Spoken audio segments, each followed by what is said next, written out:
നമസ്കാരം. ഇന്ന് കർക്കിടകം 10. അങ്ങനെ അത്രി മഹർഷിയുടെ ആശ്രമത്തിൽ നിന്നും ശ്രീരാമദേവനും സീതാദേവിയും ലക്ഷ്മണകുമാരനും കാനനത്തിലേക്ക് മഹാപ്രസ്ഥാനം ആരംഭിച്ചു.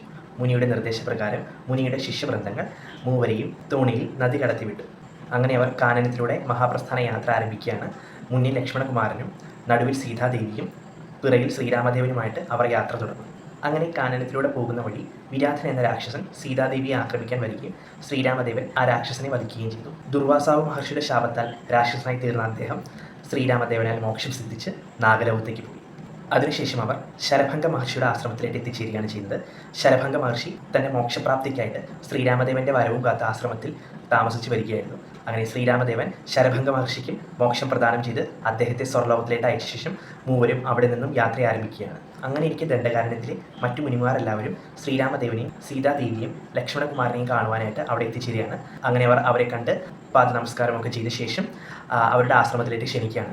അങ്ങനെ ശ്രീരാമദേവനും ജാനകി ദേവിയും ലക്ഷ്മണകുമാരനും മുനിമാരുടെ ആശ്രമത്തിലേക്ക് അവരുടെ ക്ഷണം സ്വീകരിച്ച് പോയിക്കൊണ്ടിരിക്കുന്ന സമയത്ത് അവിടെ ധാരാളം മനുഷ്യരുടെ അസ്ഥികൂടങ്ങൾ കിടക്കുന്നുണ്ട്. ഇത് കണ്ട് ശ്രീരാമദേവൻ മുനിമാരോട് ചോദിക്കുന്നുണ്ട്, ഇതെന്താണ് ഇവിടെ ഇങ്ങനെ ധാരാളം അസ്ഥികൂടങ്ങളൊക്കെ കിടക്കുന്നുണ്ടല്ലോ എന്ന് ചോദിക്കുന്നുണ്ട്. അപ്പോൾ മുനിമാരെ പറയുന്നുണ്ട്, ഇവിടെ ധാരാളം രാക്ഷസന്മാരുടെ ശല്യമുണ്ട്. അവർ പാവപ്പെട്ട മുനിമാരെ എല്ലാം ഭക്ഷിച്ച ശേഷം അസ്ഥികൾ ഇവിടെ വലിച്ചെറിഞ്ഞിട്ട് പോകുന്നതാണ്. അതുകൊണ്ടാണ് ഇവിടെ ഇങ്ങനെ ധാരാളമായിട്ട് അസ്ഥികൂടങ്ങൾ കാണുന്നതെന്നൊക്കെ പറയുന്നുണ്ട്. പിന്നീട് ശ്രീരാമദേവൻ പറയുന്നുണ്ട്, നിങ്ങൾ ഇനി ധൈര്യമായിരുന്നുള്ളൂ, ഇവിടെയുള്ള എല്ലാ രാക്ഷസ വൃന്ദന്മാരെയും ഞാൻ കൊന്നൊടുക്കുന്നതായിരിക്കുമെന്ന് ശ്രീരാമദേവൻ അവർക്ക് വാക്ക് കൊടുക്കുകയാണ്. അങ്ങനെ അവിടെ ഉണ്ടായിരുന്ന രാക്ഷസന്മാരെ എല്ലാം വധിച്ച ശേഷം മൂവരും സുതീഷ്ണ ആശ്രമത്തിലേക്ക് പ്രസ്ഥാനം ആരംഭിച്ചു. സുതീഷ്ണ മുനി എന്ന് പറയുന്നത് ശ്രീരാമദേവന്റെ വരവും കാത്തി ഇതുപോലെ തന്നെ മോക്ഷപ്രാപ്തിക്കായിട്ട് ജീവിച്ചു വരികയായിരുന്നു. അങ്ങനെ അവർ സുതീഷ്ണാശ്രമത്തിലെത്തുന്നു. മാമുനി അവരെ എല്ലാവരെയും സ്വീകരിച്ച് ആനയിക്കുന്നു. അപ്പോൾ ശ്രീരാമദേവൻ മുനിയോട് പറയുന്നുണ്ട്, അങ്ങ് ഇനിയും രാമനാമം ജപിച്ച് ജീവിക്കുക, സമയമാകുമ്പോൾ അങ്ങേക്ക് മോക്ഷപ്രാപ്തി ലഭിക്കുന്നതായിരിക്കും എന്ന് പറയുന്നുണ്ട്. അതോടൊപ്പം തന്നെ തനിക്ക് അഗസ്ത്യ മഹർഷിയെ ഒന്ന് നേരിട്ട് കാണണമെന്നുണ്ട്. അപ്പോൾ അഗസ്ത്യ മഹർഷിയുടെ ആശ്രമത്തിലേക്കുള്ള വഴി ഒന്ന് കാണിച്ചു തരാനായിട്ടും ശ്രീരാമദേവൻ സുതീഷ്ണ മുനിയോട് പറയുന്നുണ്ട്. അപ്പോൾ മാമുനി പറയുന്നുണ്ട്, അഗസ്ത്യമുനി എൻ്റെ ഗുരുവാണ്, ഞാനും കുറേ നാളായി അദ്ദേഹത്തെ കാണാനായിട്ട് പോയിട്ട്. ഞാൻ തന്നെ നിങ്ങൾക്ക് വഴികാട്ടിയായിട്ട് അഗസ്ത്യമുനിയുടെ ആശ്രമത്തിലേക്ക് കൊണ്ടുചെല്ലാം. ഇന്നെന്തായാലും ഇവിടെ വിശ്രമിക്കുക, നാളെ പുലർക്കാലം നമുക്ക് ആശ്രമത്തിലേക്ക് യാത്ര ആരംഭിക്കാമെന്ന് പറയുന്നുണ്ട്. അങ്ങനെ അവർ അന്ന് രാത്രി സുതീഷ്ണാശ്രമത്തിൽ ഭക്ഷണമൊക്കെ കഴിച്ച് താമസിക്കുകയാണ്. പിറ്റേ ദിവസം പുലർക്കാലം തന്നെ സീതാദേവിയും ശ്രീരാമദേവനും ലക്ഷ്മണകുമാരനും അഗസ്ത്യ മഹർഷിയുടെ ആശ്രമത്തിലേക്ക് യാത്ര തിരിക്കുകയാണ്. സുതീഷ്ണമുനിയാണ് അവർക്ക് വഴികാട്ടിയായിട്ട് മുന്നേ നടക്കുന്നത്.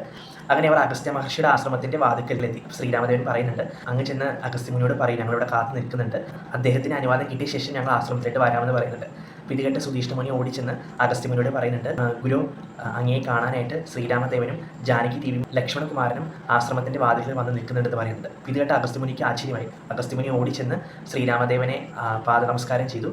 പാദനമസ്കാരം ചെയ്ത ശേഷം മൂവരെയും തൻ്റെ ആശ്രമത്തിലേക്ക് സ്വീകരിക്കുകയാണ് ചെയ്യുന്നത്. അപ്പോൾ ഇത്രയുമാണ് ഇന്നത്തെ കഥാസാരം. അപ്പോൾ എല്ലാവർക്കും ഇതുവരെയുള്ള എല്ലാ കഥകളും മനസ്സിലായെന്ന് വിചാരിക്കുന്നു. നമസ്കാരം.